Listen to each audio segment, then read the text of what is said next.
right, we're on Meilah Perek Hey Mishnah Aleph. First Mishnah, the 5th chapter, Masechet Meilah. We finally come to the nuts and bolts, the guts of Hilchot Meilah. How much does the person have to benefit? We said it's a Shavar Pruta. You have to benefit a Pruta's worth.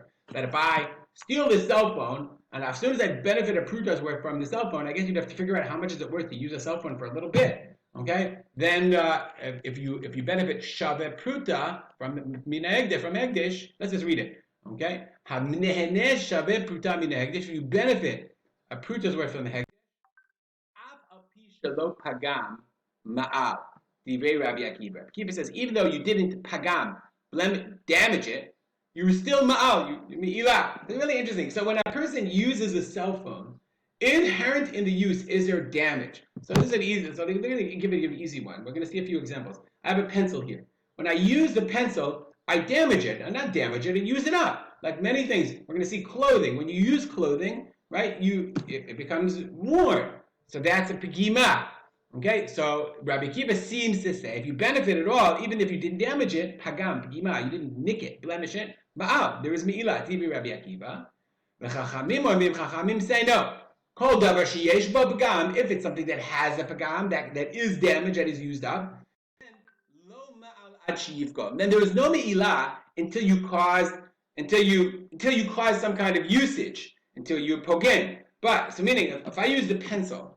Okay, but now I didn't use the pencil for the benefit of a pencil. I used it as a bookmark. So I benefited from it. Maybe I benefited a shava pruta. I'd have to, rent the pencil for a pruta. But nonetheless, I didn't pagam. Lo malat shiv gom. But v'chol davar she'ein bo pagam. But if it's an item that has no pagam, kevan sheneheneh ma'al. As soon as you benefit, there is me'ilah. So it seems the pshat seems to say. The Rabbi Akiva says no matter what, if you use it, use me'ilah. And Chachamim said it depends on what the nature of it is.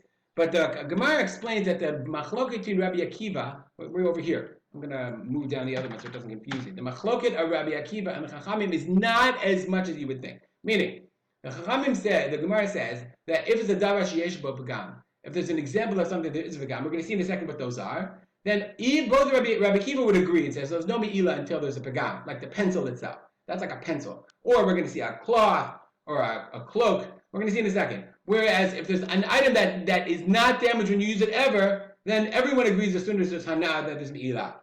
The argument is what happens on a middle case where a levush benem, like a kind of shirt, okay, where there's no damage immediately. Rather, it would take if you use it over time, there would be damage. It would be bikimah. So that's the machloket of Rabbi Akiva and the Chachamim. In that case, in that middle case, and Rabbi Akiva says, listen, since if you use it over time, it would become damaged, then there's me'ilah, even if you don't damage it. But Chachamim say, no, there's only me'ilah if you actually cause the damage. Let's go back to the Mishnah for a second and read on. Ketzad was an example of this. Natna katla b'tzavara. Katla is a kind of sharsheret, a kind of necklace on her neck. Gold necklace. Tabad biyada. You gave a ring to Hegdish, then you put it on your wife's hand. Shatata b'kol shazav. She drank from a golden cup. Gold is not damaged when you wear it. You could wear a gold necklace for years and years. Nothing happens to it. But, so therefore, kevan sheneheneh ma'ala, as soon as she benefited from it, ma'ala, there's me'ilah. Okay? But, lavash bechaluk, if he wore a chaluk, a garment, chaluk is a cloak, he covered himself with a garment. Bika bekardom. Kardom is an axe. So he chopped wood with an axe. As soon as you chop wood with an axe, it's got nicks, it's got cuts. Then lo ma'al ad shivkom. Then there's no me'ilah until you actually cause the nick, until you actually cause that damage. So that's what we said. Let's go back for a second. That's what he said. He said these are the examples of davar sheyesh bo pagam. When you use it, right, the cloak or the axe. Rabbi Akiva agrees there's no me'ilah until you're pogam, and the necklace or the ring or the golden chalice, the cup. Everyone agrees that you benefit. As soon as you benefit, those things aren't damaged. Therefore, as soon as you benefit, there's me'ilah. And the machloket in the beginning of our Mishnah between Rabbi Akiva and the Chachamim is only the middle case, levush beinayim, the middle shirt. Like this shirt, it's not an overcoat. Everyone knows if I'm wearing an undershirt, the undershirt gets all sweaty as soon as I touch it. Right? The overcloak, the cloak is interesting. They said you bump into things, it gets ripped. But this shirt, the middle shirt, doesn't get ripped right away. That's a machloket between Rabbi Akiva and the Chachamim, and that's more of a minor machloket than we would have thought. Mishnah continues. Okay, talash min hachatat. If I have a korban chatat, okay, and I dedicated an animal for chatat, and I took some hair off of it. These people, they lived off nothing, any benefit at all. So if I benefited from the korban chatat, when it's alive, lo ma'al ad shifko. Again, there's no me'ilah until I cause pgima, until I damage it. Kishihi meita, if the animal's dead, kevan sheneh ma'al. Okay, meaning did I detract from the value of the animal or not? So if it's alive, then only if I detract from the value of the animal is a me'ilah. But if it's dead, kevan sheneh, as soon as I benefited from it, then there is me'ilah. So again, the Gemara says, the Kati, the Bartuner all explain the following. I had to make you a little chart. Let's move it down so you can see it better. We'll put it all together. Okay, I made you a little chart. Okay, so the Gemara says the following. The Gemara says that it depends. What kind of chatat are we talking about? Is it a chatat tamimah that you're going to offer on the mizbeach, or a ba'alat mum? So they say the following. Listen, if it's a chatat tamimah, you can't. A person takes hair off of it, right? Even if you take hair off of it, you can still offer the korban.